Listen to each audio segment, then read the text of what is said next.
അങ്ങനെ തിരിച്ചു കയറണം. നമ്മൾ ഇങ്ങനെ നോക്കിയാൽ ചേർക്കാം കേട്ടോ. അത് മുന്നോട്ട് പോകാൻ അവിടെയുണ്ടല്ലോ. അപ്പം പിന്നെ നോക്കണം കേട്ടോ.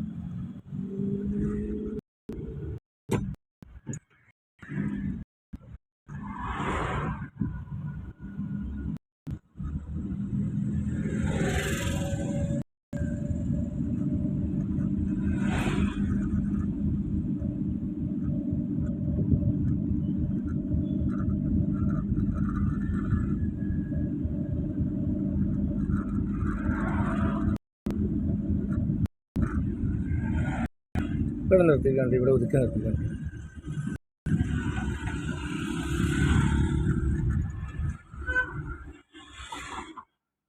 ഇവിടെ യൂട്ടേൺ തിരിക്കാൻ നോക്കി.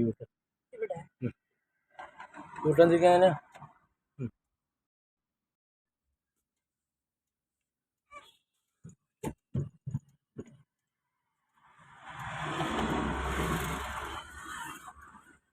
ഫ്രണ്ടിൽ നിന്നും ബാക്കിൽ പുറകിൽ നിന്ന് വണ്ടി വരുന്നുണ്ടോ നോക്കണം. പുറകിൽ നിന്ന് വണ്ടി വരുന്നുണ്ടോ നോക്കി ആ വശത്തെ കണ്ണാടി നോക്കിയാൽ മതി. ഇപ്പം നമ്മൾ സൈഡ് ഒതുങ്ങി കിടക്കുന്ന കാരണം വലതുവശത്തെ കണ്ണാടി കേട്ടോ.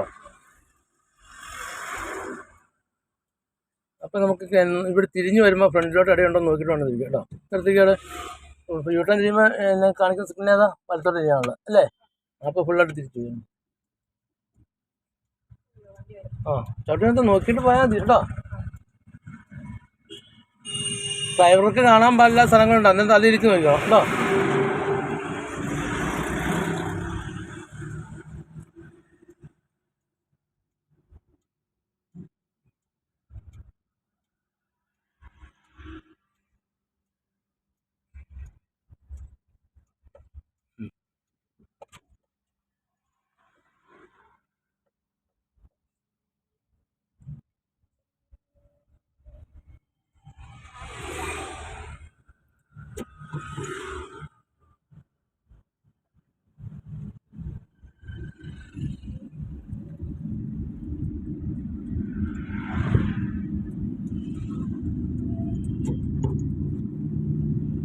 ഇറക്കത്തിൽ ഗച്ചോട്ട് കീറി മാറാൻ നിൽക്കില്ല കേട്ടോ.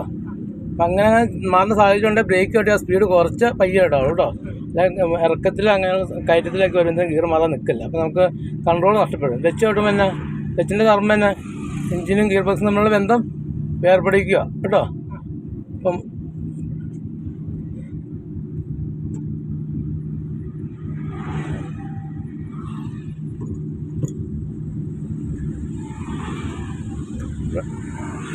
ജംഗ്ഷനോട് കിടക്കണേ പയ്യെ ബ്രേക്ക് കാല് വെച്ച് പോകണം കേട്ടോ.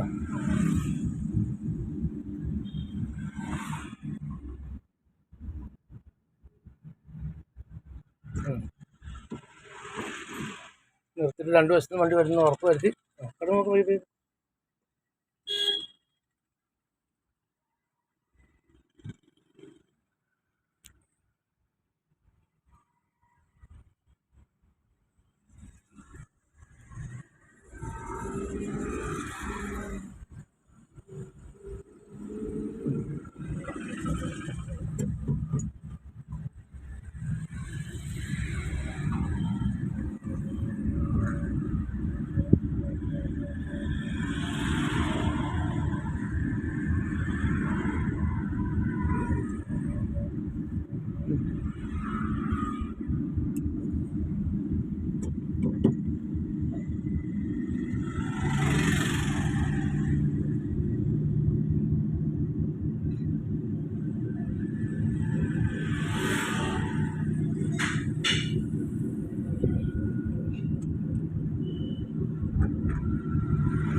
ഈ പാലം കഴിഞ്ഞ് അവിടെ നിൽക്കൊണ്ട് നിർത്തുക കേട്ടോ.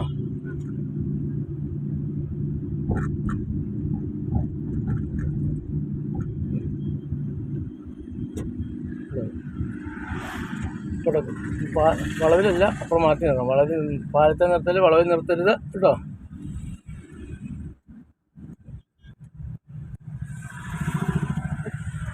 ഇച്ചിരി സുരക്ഷിതമായ സ്ഥലം നോക്കി ഇടുക. മഞ്ഞ ലൈനൊക്കെ ഉള്ളിടത്ത് നിർത്തണ്ട, മാറ്റി നിർത്തണം കേട്ടോ.